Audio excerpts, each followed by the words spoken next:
தூத்துக்குடி பழைய பேருந்து நிலையத்தில் உள்ள வாகன நிறுத்தும் இடத்தில் 3 நாட்களாக வாகனங்கள் நீரில் மூழ்கி தத்தளிக்கின்றன. இதுகுறித்த கூடுதல் தகவல்களை செய்தியாளர் விஜயகாந்த் வழங்க கேட்கலாம். விஜயகாந்த், வணக்கம். தற்பொழுது தேங்கியிருக்க நீரை அகற்றுவதற்கான பணிகள் ஏதேனும் மேற்கொள்ளப்பட இருக்கின்றனவா? வாகனங்களை மீட்பதற்கு என்ன நடவடிக்கை எடுக்க இருப்பதாக சொல்லப்படுகிறது? விவரங்கள் என்ன? வணக்கம் மேடம். அதாவது தூத்துக்குடியில் பெய்த கனமழை காரணமாக பல பாதிப்புகள் ஏற்பட்டுள்ளது. குறிப்பாக மாநகர் பகுதியில் பெய்த கனமழை காரணமாக பல்வேறு இடங்கள் மிகவும் பாதிப்பாகிறது. அது மட்டுமின்றி குடியிருப்பு பகுதிகளில் மக்கள் மிகவும் சூழ்நிலை ஏற்படுவது மழையினால் பல்வேறு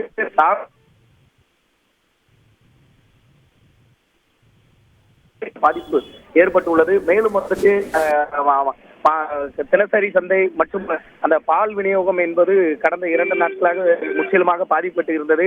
இப்போதுதான் படிப்படியாக அந்த இயல்பு நிலை திரும்பி வரக்கூடிய நிலையில் நீர் மழை நீரானது குறைந்துள்ளது. இன்னும் மாநகராட்சி நிர்வாகம் மழை நீரை வெளியேற்றுவதற்கான பணிகளில் தற்போது வரைக்கும் செய்யவில்லை.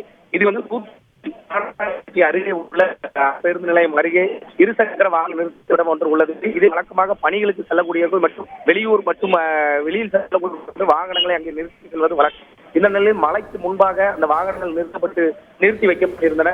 இந்த 2 நாட்கள் பெய்த மழையின் காரணமாக முற்றிலுமாக அந்த இருசக்கர வாகனங்கள் அனைத்தும் அந்த தண்ணீரில் சூழ்ந்து சுமார் ஒரு 100க்கும் மேற்பட்ட இருசக்கர வாகனங்கள் நீரில் மூழ்கி இருக்கிறது. இதை மீட்பதற்கான வழிகள் தற்போது வரைக்கும் இல்லை. ஏனென்றால் அந்த தண்ணியை முற்றிலுமாக குறைத்தால் மட்டும்தான் அந்த வாகனங்களை வெளியில் எடுக்க முடியும். தற்போது அந்த மழைநீர் சூழ்ந்து காணப்படுகிற வாகனங்கள் அனைத்துமே நீர் மூழ்கி தான் இருக்கிறது.